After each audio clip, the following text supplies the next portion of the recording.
अस्सलाम वालेकुम everyone, this is Mohammad Shaheer Ahmed. और जैसा कि हमने अपने लास्ट वीडियो में देखा था कि एक स्प्रिंग मास सिस्टम के अंदर एक ऑब्जेक्ट किस तरह से एसएचएम परफॉर्म कर रहा होता है, सिंपल हार्मोनिक परफॉर्म कर रहा होता है, किस तरह से उस कंडीशन को फुलफ़िल कर रहा होता है। तो इस वीडियो में उसी को हम कंटिन्यू करेंगे और देखेंगे कि अगर एक ऑब्जेक्ट स्प्रिंग मास सिस्टम के अंदर एक एसएचएम मोशन परफॉर्म कर रहा है, सिंपल हार्मोनिक मोशन परफॉर्म कर रहा है, तो वो अगर एक कंप्लीट रेवोल्यूशन करता है, एक मीन एक्सट्रीम पोजीशन से दूसरे एक्सट्रीम पोजीशन पर, एक मीन पोजीशन से दूसरे मीन पोजीशन में, यानी एक मुकम्मल अगर वो चक्कर कंप्लीट करता है, तो उस एक मुकम्मल रेवोल्यूशन, रोटेशन या वाइब्रेशन के लिए उसको कितना टाइम रिक्वायर्ड होता है, इसे हम कैसे कैलकुलेट कर सकते हैं। और इसके लिए अगर कोई फॉर्मूला ड्राइव करना है तो हम कैसे कर सकते हैं। तो वीडियो स्टार्ट करने से पहले एक छोटी सी इन्फॉर्मेशन, हमारे चैनल को लाइक करें, सब्सक्राइब करें, बेल आइकन को प्रेस करें ताकि आने वाली वीडियोस की नोटिफिकेशन आपको मिलती रहे। अच्छा, स्टार्ट करते हैं। देखें, हमने अपनी लास्ट वीडियो में देखा था कि हर वो ऑब्जेक्ट एसएचएम परफॉर्म करेगा जिसमें एक्सेलरेशन डायरेक्टली प्रोपोर्शनल होगा इसके माइनस एक्स के। अब हमें क्या करना है, हमें सबसे पहले कैलकुलेट करना है टाइम पीरियड। अब टाइम पीरियड का मतलब क्या है? टाइम पीरियड का मतलब ये है कि मान लें कि ये हमारे पास एक ऑब्जेक्ट अपने मीन पोजीशन पर है। अब इसको हम कहाँ लेके गए? अपने एक्सट्रीम पोजीशन पर लेके गए।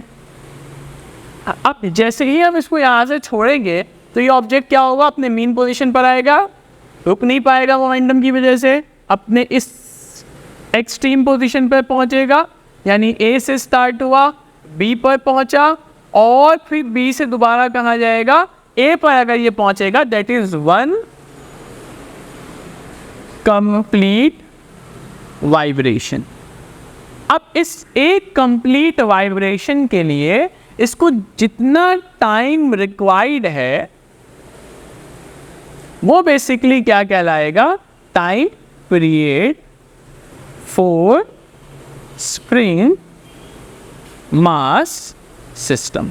ये वो टाइम पीरियड कहलाएगा। ये तो बात हमें समझ में आ गई कि एक वाइब्रेशन को कंप्लीट करने में इस ऑब्जेक्ट ने जितना वक्त लिया है उसको कैलकुलेट करना या उस वक्त को कैलकुलेट करना क्या कहलाता है? Time period for spring mass system. अब ये हम कैसे कैलकुलेट करेंगे? देखिए, टाइम पीरियड के लिए जो हम फॉर्मूला पढ़ते हैं ना,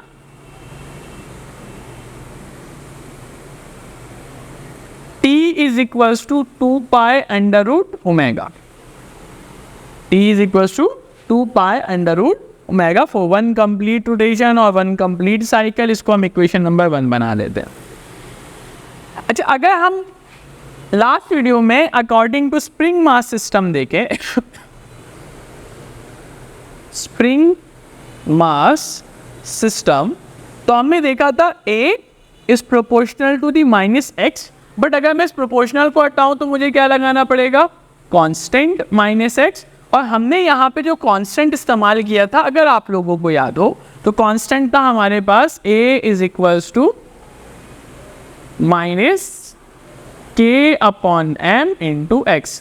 के क्या है? स्प्रिंग कांस्टेंट नहीं है, के है हमारे पास एसएचएम कांस्टेंट। के यहाँ स्प्रिंग कांस्टेंट नहीं है, के है हमारे पास एसएचएम कांस्टेंट।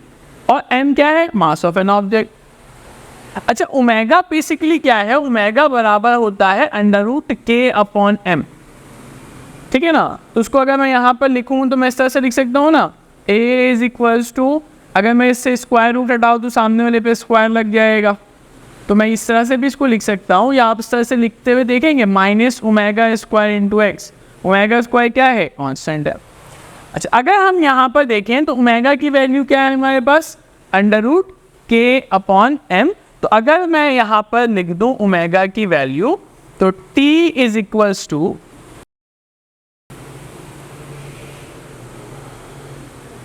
अगर मैं ओमेगा की वैल्यू यहाँ पुट कर दूँ तो t is equals to 2 pi, omega किसके बराबर है? अंडर रूट के अपॉन एम। तो t बेसिकली फॉर्मूला क्या बन गया स्प्रिंग मास सिस्टम का? t is equals to 2 pi under root के अपॉन एम।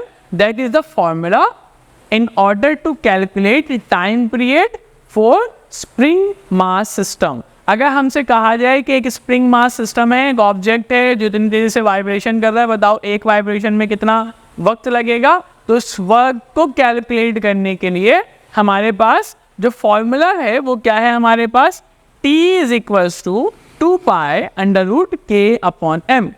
के क्या है, SHM कांस्टेंट, मगर क्योंकि हम स्प्रिंग मास सिस्टम के अंदर ये पढ़ रहे हैं that SHM constant is also known as spring constant. तो हमारे पास क्या मालूम होना चाहिए, स्प्रिंग कांस्टेंट, ऑब्जेक्ट का मास यानी 2 पाई कांस्टेंट टर्म है, तो हमें पता चल जाएगा कि एक ऑब्जेक्ट है और उसका मास इतना है और स्प्रिंग कांस्टेंट इतना है, तो उस ऑब्जेक्ट को एक वाइब्रेशन कंप्लीट करने में इतना वक्त लगेगा। तो उम्मीद है आपको ये डेरिवेशन समझ आई होगी कि किस तरह से हम किसी भी स्प्रिंग मास सिस्टम के टाइम पीरियड को कैलकुलेट कर सकते हैं।